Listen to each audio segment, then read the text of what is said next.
Aku cek di situ, ternyata bener. Disitulah aku jadi percaya bahwa Yesus itu memang benar-benar Tuhan. Jadi menurut saya yang bisa membangkitkan orang mati cuma Yesus. Selain itu nggak ada ilah lain.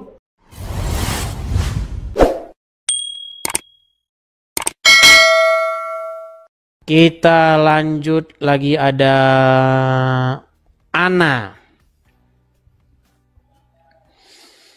Saya pikir tadi Ustadz betulan.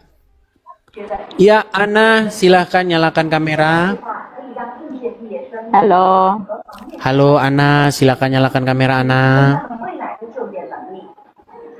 Suara TV-nya kecilin dulu, Ana, supaya dia nggak ikut-ikutan diskusi. Ya, bentar. Silakan. Muslim? Bukan, saya mu'alaf, Bang. Mualaf. Ya berarti Muslim lah. Kok mu'alaf? Murtadin. Murtadin, mualaf. Oke. Ana, saya mau tanya nih. Di KTP tertulis apa? Islam. Di KTP tertulis Islam. Sudah berapa tahun jadi orang Islam? Dari berapa ya? Dari umur ya, dari kecil ya sampai umur ini. Umur 30 40 deh sampai 40. Oke, umur 30 sekian gitulah ya. Oke. Apa buktinya ya, bahwa Anda Oke, berarti Anda sudah hampir 40 tahun sudah jadi orang Islam. Berarti selama 40 tahun itu kan pasti pernah sholat, pernah ikut ngaji, betul? Betul. Coba saya buktikan, kan di buktikan. Pondok juga? Saya di pondok loh. Iya. Wah, coba silakan buktikan, silakan. Coba kami mau dengar ini. Silakan. Surat apa saja yang sulit? Yang sulit, silakan. Kok sulit? Wallahu ahad, Allahu samad, lam yalid wa lam yulad wa lam yakul lahu kufuwan ahad. Oke, itu kan surat Al-Ikhlas. Coba yang lain, coba. Apa ya? Ada sih apa? Terserah apa aja. Doa makan, doa apa terserah. Tesnya kan begitu. Doa ada petir. Silakan. Allahumma la taqtuna bi ghadabika wa la tuhlikna bi adabika wa afina qabla dzalik. Sah ini muslim. Sah. Ya, silakan Ana. Apa yang membuat Anda ini meninggalkan agama Islam, Ana? Silakan. Terus terang saya dulu kan juga ini ya, aku nggak di sini aku nggak menyebutkan Islam sebab Islam ini kan banyak ya, banyak aliran gitu. Jadi kalau di aliranku sendiri dulu itu celana harus cingkrang satu. Oke. Terus perempuan harus menerima di poligami gitu. Kalau di tempatku ya, dulu kayak gitu. Terus aku dulu pernah dilamar sama ibu-ibu istri tua lah ya, ngelamar ke aku untuk suaminya gitu. Cuman saya tolak. Karena waktu itu saya kan masih lulus SMP ya, Bang ya. Itu saya dipaksa nikah sama orang yang aku nggak kenal gitu. Jadi selisih saya waktu itu kan saya umur 15 tahun, menginjak 16 tahun. Terus mantan suami saya itu umur 35 tahun gitu. Jadi mantan saya itu nggak tanggung jawab sampai detik ini, sampai anak kuliah pun nggak dibiayain Bang Edi, gitu. Sampai detik ini. Sebentar, ini kok masalah pribadi sebentar. Coba, saya pengen tahu alasan yang apa namanya akhirnya membuat kamu tidak percaya Islam itu apa? Kalau alasanku ya itu karena perempuan di tempatku itu dia terlalu baik. Nah, saya sudah dapat poinnya. Iya, saya sudah dapat poinnya. Aku tanya sama pamanku, emang pahalanya masuk apa mau menerima poligami itu apa? Pamanku bilang tuh ngomong kayak gini, nanti kamu di surga itu duduknya tuh bersanding dengan istri-istrinya para nabi. Ngomong kayak gitu. Iya. Terus aku ngomong gini, loh, emang aku kenal sama istri-istrinya para nabi? Kita kan nggak kenal. Soalnya waktu itu aku bantah terus Bang Edi, bantah terus aku dulu waktu itu. Iya. Nah terus terakhir kemarin tuh aku baptis itu kan bulan 6 kemarin ini ya, tanggal 13. Oh akhirnya masuk Kristen? Iya sudah masuk. aku kan ada di Singapura ini. Terus bulan 6 aku minta cuti sama bosku. Nah, kebetulan bosku juga Kristen gitu kan. Aku dikasih uang itu sampai 30 juta untuk libur untuk foya-foya ke mana? Ke Indonesia gitu kan kemarin. Akhirnya aku liburan, terus aku minta baptis sama gereja yang dekat sama rumahku ya di Pantai Costa itu. Langsung aku minta dibaptis. Bahwa aku di sini itu cuman cuti, waktuku cuman pendek Pak, tolong aku minta dibaptis. Akhirnya dibaptis hari Jumat tanggal 13 kemarin itu. Jadi gini Bang, yang membuat aku keluar itu nggak sembarangan keluar ya. Semua tuh memang harus aku selidiki dulu, Kristen tuh kayak gimana sih gitu kan. Jadi aku melihat orang-orangnya dulu, ternyata ya memang baik-baik sih, meskipun nggak semua gitu ya. Terus aku di situ dijelasin sama temanku juga. Ditanya, menurutmu Tuhan mana yang bisa, nama Tuhan mana yang bisa membangkitkan orang mati di tahun 1940? Emang siapa Bang? Dia bilang namanya adalah Smith Wigglesworth. Aku cek di situ, ternyata benar. Disitulah aku jadi percaya bahwa Yesus itu memang benar-benar Tuhan. Jadi menurut saya yang bisa membangkitkan orang mati cuma Yesus. Selain itu nggak ada ilah lain. Menurut saya sih begitu ya, secara logika sih begitu ya menurut aku sih. Ya, oke, saya tanggapi ya. Jadi begini, jadi pertama-tama alasan yang membuat Kak Ana meninggalkan agama Islam itu adalah bagaimana agama Islam memperlakukan seorang wanita. Betul. Ya. Betul.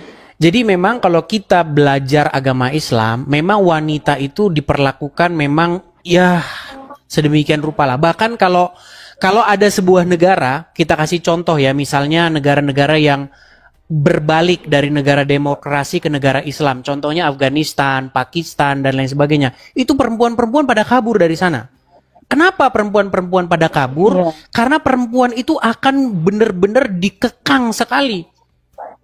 Jadi atlet nggak boleh. Jadi apa nggak boleh pokoknya merana. Bahkan di Arab Saudi itu hidup saya seperti itu. Iya, bahkan di Arab Saudi perempuan boleh nyetir itu baru-baru ini. Sebelumnya nggak boleh. Pokoknya perempuan itu benar-benar susah. Dulu, bahkan waktu di pondok itu ya, di pondok itu aku pakai parfum itu ya, hadiah dari temanku. Itu pun dilarang aku pakai parfum. Padahal kan bukan niat aku untuk memancing-mancing cowok gitu ya. Aku dituduh bahwa aku tuh mancing-mancing cowok. Yang mancing saya siapa?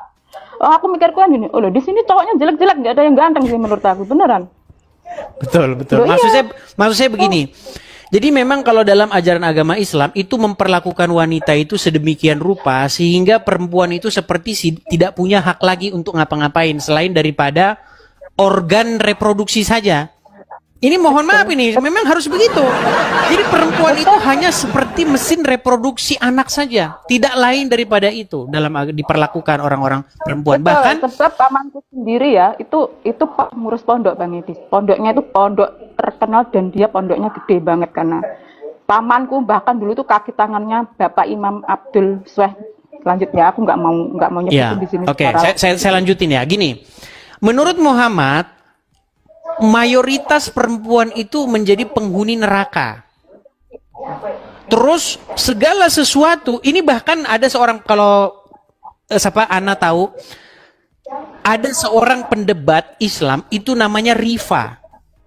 Dia itu sampai dia itu udah hampir murtad itu gara-gara seperti Anda persis dia ngalamin seperti Anda ini. Dia mengatakan kenapa orang Islam memperlakukan wanita jadi kambing hitam katanya. Itu pernah Rifa sampai seperti itu, sampai dikatakan kamu harus syahadat lagi. Tapi ya dia akhirnya masih tetap Islam. Sampai sekarang dia masih Islam.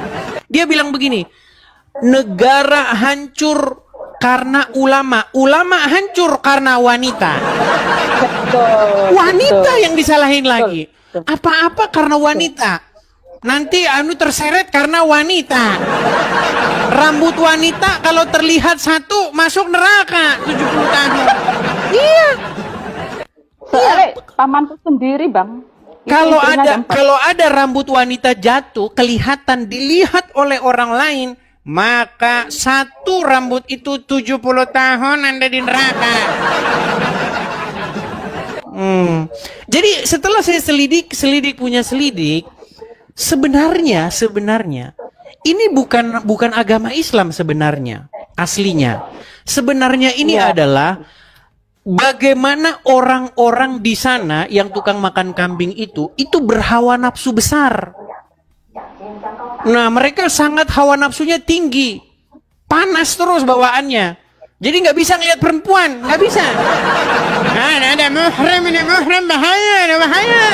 Nah, jadi itu membuat perempuan-perempuan di sana itu memang dibungkus sedemikian rupa supaya tidak menggoda pria, karena pria di sana itu ininya tinggi, ubun-ubunnya mendidih terus.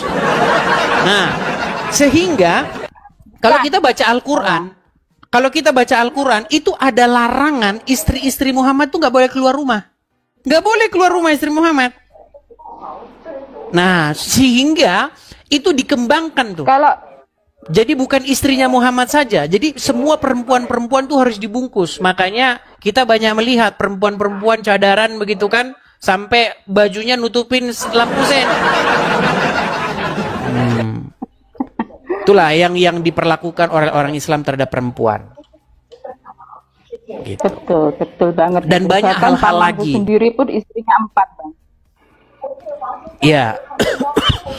Di dalam Al-Quran dikatakan seperti itu, ya, sunnah Rasul katanya, bahkan hadis digembar-gemborkan bagi perempuan yang rela mengizinkan suaminya kawin lagi, maka pintu surga akan dibuka lebar. Itu kalau perempuan-perempuan cerdas, bilang aja bel gedes akal-akalanku itu. Itu kalau perempuan-perempuan mau berpikir cerdas, tapi faktanya memang begitu. Yang terjadi di negara-negara yang bergejolak jadi negara-negara Islam, saya kasih contoh ya, Afghanistan, Pakistan, itu perempuan-perempuan di sana sangat tersiksa. Makanya banyak kabur itu. Atlet-atlet itu mereka kabur dari negara itu karena Islam memperlakukan perempuan itu seperti itu. Bahkan di Iran itu pernah terjadi demo besar-besaran. Bagaimana seorang perempuan itu sampai mati dia itu. Betul. Memprotes, dan mereka melepas jilbabnya dan membakar jilbabnya di sana, perempuan-perempuan. Nah, sekarang di Indonesia perempuan lomba nutupin kepala. Ya, silakan. Ini maksudku gini loh Bang, ini khususnya orang Indonesia ya, orang Islam Indonesia ya. Mereka ini kan era digital ya kan. Kita kan bisa searching gitu ya, berita-berita tentang Islam, terus kita bisa mencari info tentang berita-berita dunia Islam di negara lain itu kayak gimana, perempuan diperlakukan kayak gimana, itu kita harusnya kan sudah tahu ya, untuk mencari info itu loh. Masa ya orang Islam di Indonesia sendiri kok nggak mau belajar dari situ, kok nggak mau kok nggak mau lihat-lihat infonya atau gimana. Banyak orang perempuan tersiksa kayak di Taliban itu kan. Harusnya kita bisa bisa berpikir waras gitu loh. Kenapa kok banyak perempuan nggak waras gitu? Itu yang bikin saya heran. Kalau saya dulu ya, meskipun saya Islam, saya itu jarang loh Bang. Sholat jarang, terus saya ngaji juga jarang. Kalau diterobosin sama pengurus itu saya disuruh ngaji. Nggak mau, aku nanti ngantuk. Saya tuh selalu melawan dari dulu itu sama keluarga saya. Keluarga saya itu pesantren, semuanya pakai jilbabnya itu rapet-rapet gitu ya. Kalau saya tuh orangnya memang pembangkang dari dulu. Makanya saya keluar, nggak mau, saya nggak tahan memang sama mereka itu. Udah dari dulu saya tuh nggak suka gitu loh. Iya, jadi ini contoh ya. Ini contoh yang kemarin sempat viral nih di Iran ya. Biar saya bacakan beritanya ya. Nih, biar teman-teman juga tahu nih ya. Kejadian mengenai namanya Mahsa Amini. Ya, unjuk rasa di Iran itu tahun 2022 sampai 2023 atau dikenal juga dengan unjuk rasa Mahsa Amini. Adalah serangkaian protes dan kerusuhan sipil di Iran yang dimulai pada 16 September 2002 menyusul kematian Mahsa Amini, ya, yang meninggal saat dalam tahanan polisi, diduga dipukuli oleh polisi moral Iran karena dituduh melakukan pelanggaran menggunakan hijab yang tidak pantas. Nah ini. Nah, dan seterusnya di bagian Iran. Unjuk rasa ini menyebar dengan cepat setelah 1 hari dan kota-kota Teheran dan seterusnya nih. Ini unjuk rasanya nih ya. Bagaimana mereka perempuan-perempuan di Iran itu membakari jilbab-jilbab mereka. Karena memang sebenarnya tertekan mereka itu. Nih, kekerasan perempuan. Jadi kalau kalian belajar mengenai kekerasan perempuan, agama Islam terhadap perempuan, kalian akan meninggalkan agama Islam dengan segera. Gitu. Itu kalau ini ya, kalau waras gitu ya Bang Etis ya. Kalau waras, cuman sekarang ini banyak orang itu malas membaca, apalagi orang-orang Islam. Mereka senangnya Takut, baca Bang. huruf-huruf Arab, nggak tahu artinya. Amin. Itu saya yang membuat cewek-cewek ya, itu juga masih Islam Bang. Iya, makanya saya bilang tadi ya, maksud saya begini, saya ini menggalakkan supaya kita ini timbul yang namanya kesadaran supaya kita itu membaca informasi itu dalam bahasa Indonesia. Jadi orang-orang Islam itu kebanyakan membaca Al-Quran, membaca apa dengan huruf Arab. Setelah itu dapat pahala, nggak tahu isinya apa. Iya, aku sendiri juga nggak tahu dulu waktu di pondok. Seperti itu. Nah, kemudian akhirnya Anda masuk Kristen ya? Masuk Kristen. Oke, karena Anda mendapatkan informasi bahwa hanya dalam nama Yesus ada kuasa kebangkitan, begitu ya? Betul, karena menurut saya ya memang bener nggak ada ilah-ilah lain yang bisa membangkitkan orang mati kecuali Yesus Kristus. Yang lain nggak ada, bahkan Buddha ya kan nggak bisa ya kan. Oke. Hanya Nah, nama sekarang Tuhan begini Yesus nih. kita. Oke, sekarang begini. Kalau kita